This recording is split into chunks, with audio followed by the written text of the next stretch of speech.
At Christmas, my mother-in-law looked at my 6-year-old and said, "Children from mommy's cheating don't get to call me Grandma," right after rejecting the gift my daughter had proudly made for her. Then my son stood up and said this. The whole room went dead silent. I swear the entire living room stopped breathing. Even the cheap little porcelain angel on my mother-in-law's mantel looked like it wanted to cover its ears. And me? I just stood there like someone had unplugged my brain. My mouth opened, then closed, then opened again, like a goldfish experiencing emotional trauma. My 6-year-old daughter Mia didn't understand the words, not fully, but she understood the rejection. Her face crumpled like tissue paper left out in the rain. And that's when the dizziness hit me so hard I had to grab the back of a chair. Not because I thought I might fall. No, I needed the chair so I wouldn't grab my mother-in-law Sharon instead. Everything had been so normal a minute earlier. Or at least Sharon-level normal, which meant aggressively festive and deeply fake. Her tree twinkled. The cinnamon candles were fighting for dominance with the burnt ham smell from the kitchen. Presents were stacked like we were filming an ad for seasonal overspending. And of course, the favoritism had been flowing like boxed wine at a PTA mixer. Bella went first.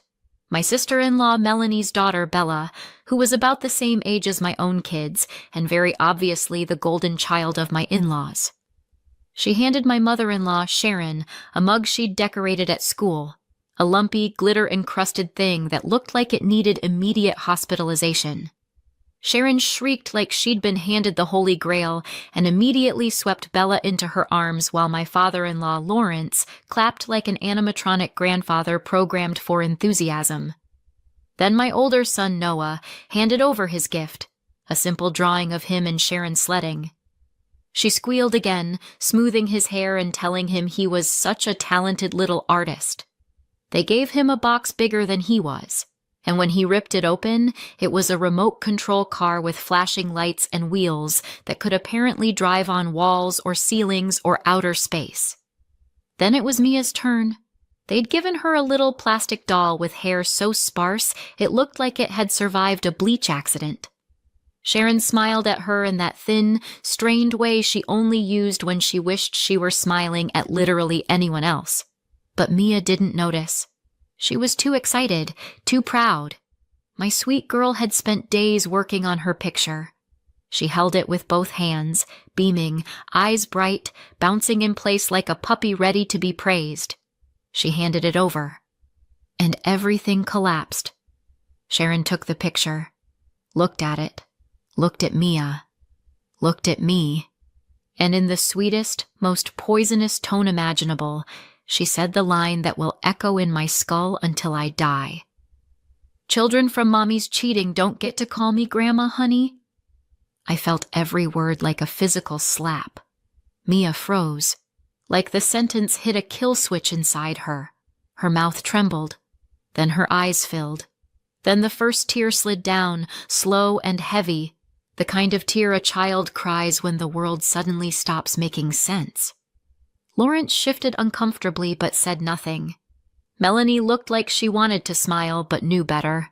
"Thomas. Wow." He looked like someone had shoved him underwater. His eyes were wide and stunned, his whole body rigid. He kept opening his mouth like he was going to speak but no sound came out. And me? I was vibrating. Rage crawled up my spine in hot, electric waves. I felt it in my teeth, in my fingertips, in my pulse. But before I could speak, before I could unleash anything, Noah stood. My 8-year-old. The child they adored. The one who could do no wrong. He stood up so fast his chair scraped loud across the hardwood. Everyone flinched. He walked straight to Sharon, jaw clenched, eyes burning with something I had never seen in him before. Something fierce and heartbreakingly adult.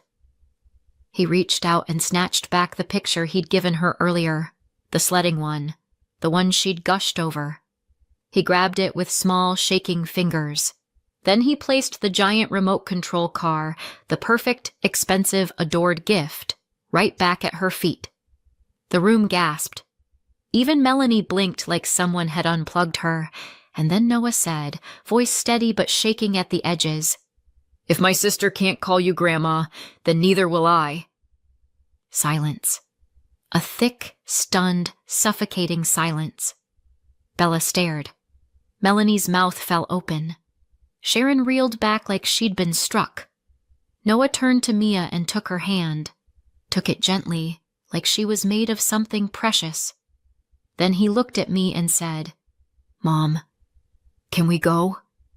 I don't want to be here." It was not a question. It was a verdict. And suddenly, everything in me snapped into place. "Yes," I said. "We're leaving." Thomas stood too, slowly but with purpose. There was something in his face. Shame, maybe. Or dawning clarity. Or maybe just the realization that his mother had just burned a bridge he could never rebuild. No one stopped us. No one tried. We walked to the door, the four of us, holding on to each other like we were crossing a battlefield. And just as I reached for the handle, I had the sharp, sickening feeling that this was only the beginning, that the real explosion hadn't even started yet. A shadow fell across Sharon's face. Melanie's hand flew to her phone. Lawrence muttered something under his breath. Then we stepped out into the cold December air, and the door closed behind us like a loaded gun cocking. If you'd told me years ago that Sharon would one day accuse me of cheating in front of my 6-year-old, I wouldn't have believed you. Not because she wasn't capable, but because I didn't think the universe would ever be quite that on the nose. But here we are, and honestly, the signs were all there. I just kept telling myself they weren't. Let's start from the beginning. I met Thomas at a game night I wasn't even supposed to attend. I'd had a terrible day.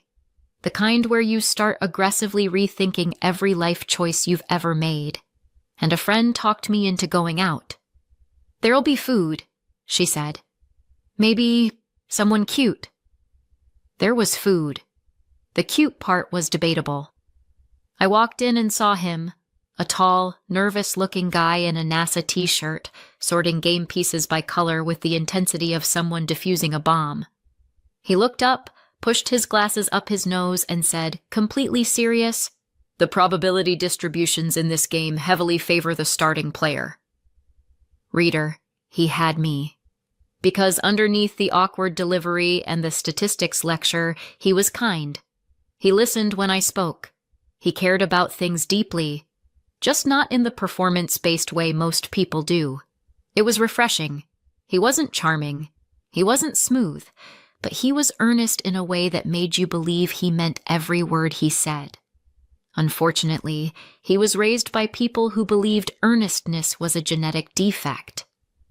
The first time he took me to meet his parents, Sharon opened the door and looked at me like I was an overdue library book she hadn't requested. "Oh," she said. "You're Emily." "Yes," I said. "And you're—" "Sharon?" Her smile tightened. "You're shorter than I expected." "Right. Good. Off to an excellent start." Lawrence hovered behind her like a nervous pensioner waiting for permission to breathe. He shook my hand with all the confidence of a man who'd been trained to never initiate a thought. Inside, the house was a shrine to Thomas's academic excellence. Every wall had baby-to-PhD photos like they were documenting the evolution of an award-winning lab specimen. That dinner? One long interrogation disguised as polite conversation. "What do your parents do?" "What are you studying?" "Do you cook?" "Are you good with money?" "Thomas is very special, you know. He needs the right kind of wife." Under the table, Thomas squeezed my knee as if to say, "I know. Just endure." I endured. Barely. What I didn't know yet was that I was also auditioning to compete with his family for his wallet. I found out he was helping them financially completely by accident.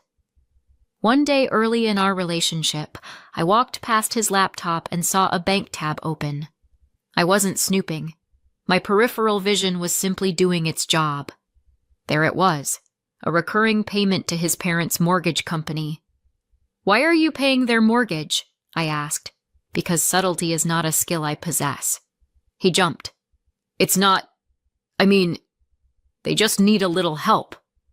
Thomas, I said, you're a grad student. You're one lab accident away from eating cereal for dinner. I have a scholarship, he protested, and the lab pays, and they really appreciate it. Spoiler, they did not. Then I noticed another line, a transfer to Melanie. Why are you paying your sister? She's between jobs. Melanie is always between jobs. It's her natural habitat. I didn't fight it then. I told myself it was his money, his family, his choice. I also told myself it was temporary, which was adorable in hindsight. Fast forward. Thomas finishes his master's, enters a PhD program, works 70-hour weeks for the salary of a middle school babysitter, and still sends money home like he's sponsoring 2 ungrateful contestants on a game show. Then he gets a well-paid job in applied science, and I think, finally, breathing room. Instead, the requests escalate. Bella's special programs, Melanie's new degree, their parents' home repairs, a temporary monthly contribution that somehow lasts 3 years. Every time I brought it up, Thomas looked like I was asking him to abandon a wounded puppy. They need help, he'd say. We're doing okay. We were doing okay because we cut corners quietly while his parents enjoyed emergency upgrades to their bathroom. Then Noah was born, and everything else blurred for a while. My in-laws adored him instantly. He looks just like Thomas, they kept saying. Our genes are strong. Our, not mine. But I was too sleep-deprived to fight about pronouns. 2 years later, Mia arrived. As she moved out of that newborn haze and her features started to take shape, I began catching flashes of someone I hadn't seen in years. My late grandmother. The same gentle eyes, the same little half-smile, the same quiet softness in her face. It hit me in a way I wasn't prepared for. My grandmother had been the safest place in my childhood. Warm, steady, endlessly patient. Seeing pieces of her in Mia felt like getting a little bit of her back. When my mother-in-law first saw Mia, she frowned. She doesn't look like Noah. She looks like my grandmother, I said. Oh, she replied, like I'd told her the baby was part alien. Well, hopefully she grows into the family. Like shoes. Or debt. Then the jokes started. Are you sure she's his? We're just teasing. Relax. It's just funny Noah is Mini Thomas and Mia is... I don't know where she came from. She looks like my grandmother, I said. Again. And again. And again. They squinted at the photos, shrugged, and kept implying I'd somehow recreated my grandmother using the mailman's DNA. As Mia got older, so did the cruelty. Little comments at birthdays, whispered snipes at family dinners. She really doesn't look like our side. You might have to tell her the truth someday. The favoritism grew too. Noah got the big gifts, the praise, the special outings. Mia got the bargain bin afterthought every time. She noticed. She always noticed. Once, Noah got a cupcake with a superhero topper and twice the frosting. Mia got the sad economy version. Noah calmly transferred half his frosting to her plate and gave her the superhero. There, he said. Better. I had to pretend to look at my phone so I wouldn't cry in public. I tried telling Thomas. It's not intentional, he said. Intentional or not, my daughter was learning she was less in that house. And on Christmas, she learned exactly how less Sharon thought she was. So yes, when Sharon shoved Mia's picture back at her and said, "Children from mommy's cheating don't get to call me grandma," I wasn't shocked. But I was done. And I had no idea the detonation she triggered was only the beginning. By the time we got home from Christmas, I thought I was emotionally tapped out. Turns out, I was wrong. I tucked Noah and Mia into our bed with a movie because I couldn't bear the thought of them being more than 6 feet away from me. Then I walked down the hall, fully expecting to find Thomas pacing, spiraling, or silently imploding. Instead, I found him sitting at his desk, still in his coat, lit up by the cold glow of the monitor, clicking buttons like he was dismantling a bomb. "Thomas?" I said carefully. "What are you doing?" He didn't even look up. "Fixing something." Which is exactly the tone a man uses right before he does something irreversible. I stepped behind him. My heartbeat did this dramatic, oh no, no, no percussion solo. His bank account was open. Recurring payments, transfers, auto payments I knew nothing about. Tabs with labels like mortgage contribution and Melanie monthly. And next to each one, cancel, cancel, cancel. One click. Another click, another artery cut. "Wait." I grabbed the back of his chair. Are you canceling everything?" "Yes." That was it. One word. A guillotine of a syllable. "You mean your parents' mortgage? Your sister's stuff? Bella's?" "All of it." He still wasn't looking at me. His jaw was locked, shoulders stiff, like he'd been carved out of cold stone. My brain was frantically flipping through every version of Thomas I had ever known. Gentle, conflict-avoidant, apologetic Thomas.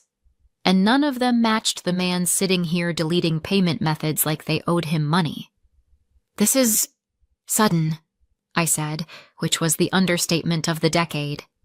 He exhaled, finally leaning back in his chair.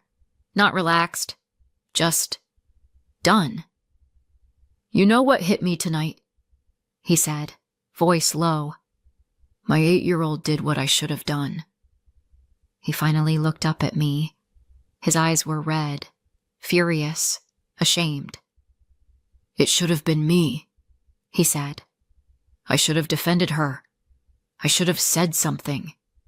I let them talk about you for years. I let them talk around Mia. But tonight, they said it to her face and I froze." His voice cracked on froze. My stomach twisted. I wanted to grab him, reassure him, something, but he wasn't done. "Noah shouldn't have been the one to stand up for her," he said. "He shouldn't have felt like he had to. That's on me, and I'm not letting it happen again." He turned back to the screen and clicked another remove card. "You have no idea," he continued, "how many times I told myself it was helping them. How many times I thought it was temporary, that they'd appreciate it, that I was doing the right thing." His laugh was short and sharp. "They never saw me as helping them. They saw me as obligated. And tonight proved that." I sat on the edge of the desk because my legs weren't prepared for this kind of emotional earthquake. "So you're done?" I asked quietly. He nodded. "Done sacrificing our kids' experiences so my mother can tell Mia she's a mistake. Done paying Melanie's bills so she can mock my daughter's existence. Done being the wallet they kick whenever they're bored." I swallowed hard.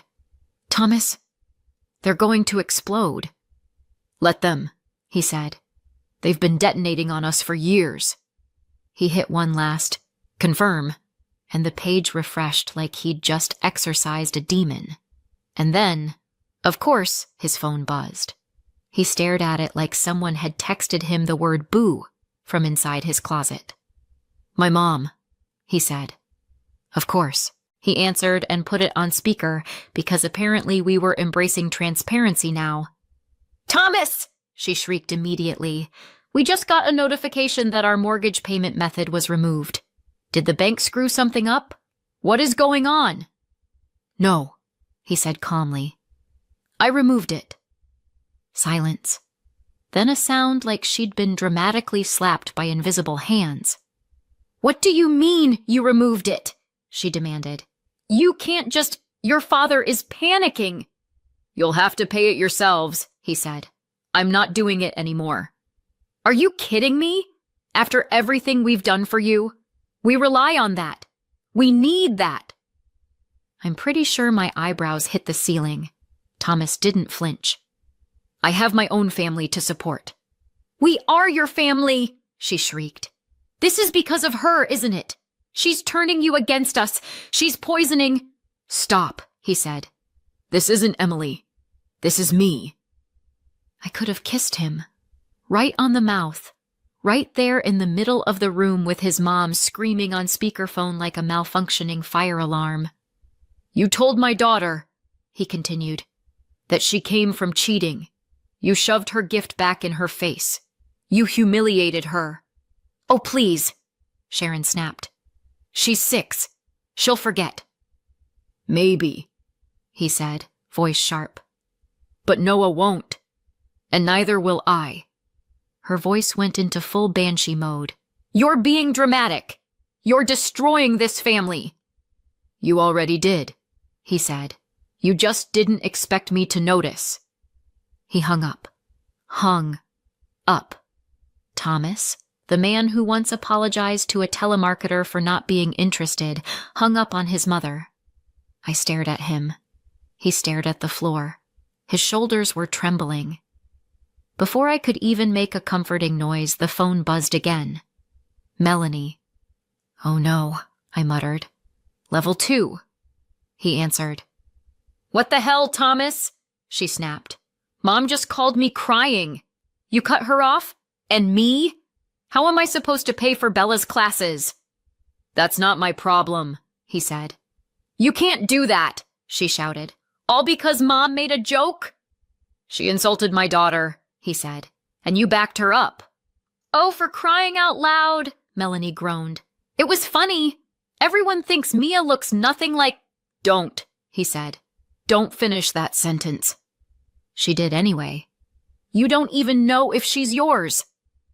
The silence that followed was thick enough to choke on. That's it, he said. We're done. You're throwing away your family, she screamed. No, he said. I'm protecting mine. He hung up again, and then he leaned back, covered his face, and let out a breath that sounded like 6 years of holding everything in. I walked over and wrapped my arms around him. He didn't pull away. I'm proud of you, I whispered. He didn't speak for a moment, just breathed. And I knew, deep in my bones, that this wasn't the end. This was the fuse lighting. If there's one thing I've learned about people like Sharon, it's this. They don't lick their wounds. They sharpen their teeth. The smear campaign began less than 48 hours after Thomas cut them off. I was buttering toast for Mia when my phone buzzed with a message from a cousin I hadn't talked to in 2 years. Hey, are you okay? Your MIL posted something. Intense. That's never a good sentence to wake up to.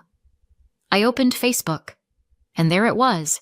A full-length tragic monologue written by Sharon, complete with dramatic line breaks and a sepia-toned picture of her holding baby Thomas like he was a fallen soldier. According to her, she had lost her son to a manipulative woman, been cut off financially by force, been alienated from her grandson through brainwashing, and punished for speaking the truth everyone can see. Then came the stinger. We only ever expressed concern because Mia looks nothing like our family. We just wanted to protect our son. For that, we were exiled. And then, as if summoned by the devil's group chat itself, Melanie swooped into the comments like a Walmart brand hype woman. She's using him. He's blinded by love. This is what happens when you let the wrong woman take over. There were screenshots of Noah and Mia side by side with circles around their faces like they were evidence in a crime scene. My stomach turned. Emily? Thomas asked from behind me. He had that, tell me now before I punch a hole in the drywall tone. I showed him the screen. He stared for a long moment. His jaw dropped, then clenched, then did something that looked dangerously close to a spasm. They're telling people you cheated, he said. Yes, I said. Welcome to the Sharon experience, now with bonus public humiliation. He rubbed his face. People are actually agreeing with her. This is insane. Is it? I said. She's been practicing this narrative for years. This is just the first time she's had an audience. And then, as if the universe decided to spice things up, notifications started blowing up in real time. Wow, I always wondered. He should get a DNA test. Poor Thomas. She's obviously manipulating him. That little girl looks nothing like him, I'm just saying. My lungs felt too small. Thomas took the phone gently out of my hands and set it down before I threw it into the toaster. You don't deserve any of this, he said quietly. Just tell me what you want to do, and I'm with you. I took a breath. We're getting a DNA test. Let's end this circus.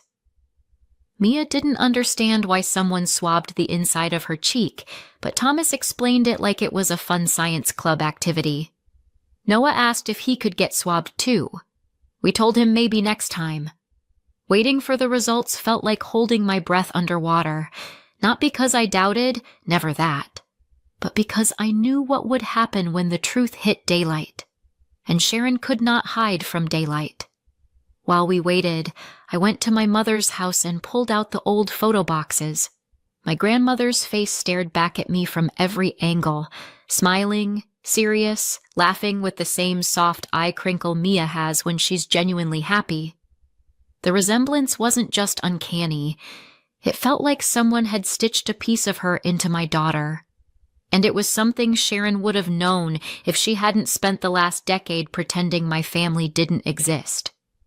When the DNA email came, I opened it sitting next to Thomas on the couch, my leg bouncing like a nervous rabbit. Probability of paternity, 99.9999%. I exhaled. I didn't realize I'd been holding my breath for that long. Congrats, I said dryly. You are, in fact, the father of the child you've been raising for 6 years. He snorted. Send it to me. We didn't respond to Sharon. We didn't comment on her post. We didn't tag or confront or message or argue. We simply made our own post. A collage, Mia smiling, Thomas holding baby Mia, a picture of my grandmother, a picture of Mia next to my grandmother. And our caption, for anyone who's heard the rumors, here are the facts. Mia is Thomas's biological child. DNA attached. She also looks exactly like Emily's grandmother, which is something you'd know if you'd ever bothered to learn her family instead of questioning her fidelity for years. Someone told our 6-year-old that she came from mommy's cheating and that she doesn't get to call her grandma. This was said directly to her face. That is why we cut contact. That is why financial support ended. You do not speak to a child that way and still get access to them. Thomas reposted the same thing with one extra paragraph. Since grad school, I've sent my parents and sister roughly $500 to $900 a month, whatever they asked for, whatever they said they couldn't cover. When I finally totaled all of it, it was $80,940. I have every transfer. And after all that, they accused my wife of cheating and told my daughter she isn't mine. We're done here. We hit post. Then we waited. For about 7 minutes, nothing happened. Then everything happened. The comments rolled in. I had no idea she said that to Mia. That's disgusting. Oh, wow.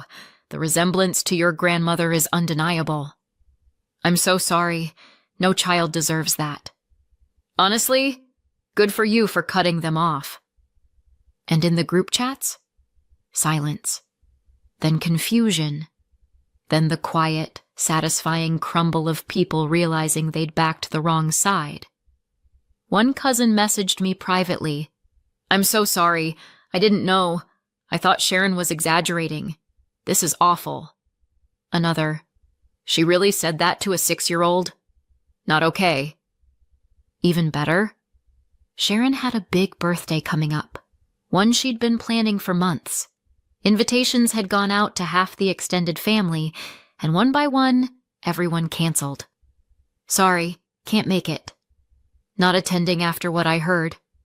I'm uncomfortable supporting someone who talks to children that way.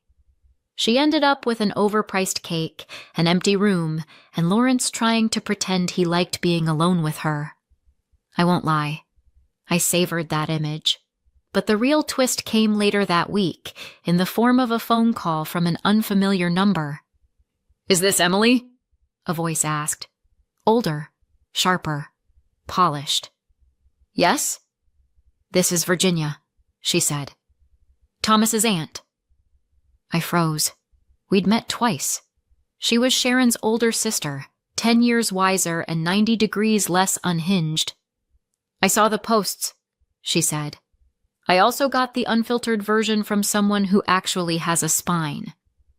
I didn't dare laugh, but I wanted to. "I just have one question," she continued. "Did Sharon really say that to your daughter?" "Yes," I said, right to her face. "And the $80,000? "Accurate." I heard a long exhale. "Well," she said, her voice turning crisp, "then I've made a decision." My heart did a weird little kick. "What kind of decision?" "The kind that involves lawyers," she said. "And wills." I gripped the counter. "I've removed my sister," she continued. "Every cent she was expecting is now going to Thomas and the children. I've also established a trust fund that begins paying out immediately. I'd rather see my money help a family with integrity than reward cruelty." I didn't speak. I couldn't. "And before you worry," she added, "this is not charity. This is justice. Your children deserve better than to grow up under the shadow of Sharon's bitterness." When I hung up, I stood there for a long moment, stunned, my heart pounding in my throat. Thomas walked in. "Who was that?" "Your aunt," I said. "You're going to want to sit down." Because suddenly, for the first time in years, the balance of power shifted. Not because we fought harder, not because we screamed louder, but because someone finally saw the truth and decided enough was enough. And the best part? Sharon couldn't blame me for this one. She did it to herself. 6 months later, and the silence is still blissful. My in-laws? Not so blissful. Once Thomas cut the financial cord, they spiraled fast. They had to sell their house, downsize, and, according to one cousin, finally admit that maybe relying on a future inheritance wasn't a retirement plan. Especially since that inheritance went to us. Thomas's aunt, the one with the late millionaire husband, she rewrote her will the same week the drama blew up. Turns out the substantial money Sharon counted on her entire life now sits in a trust for our kids. And a very generous chunk for us, too. Meanwhile, we've started traveling, living easily for the first time ever. So what do you think? Too far or not far enough? Let me know in the comments, and don't forget to subscribe.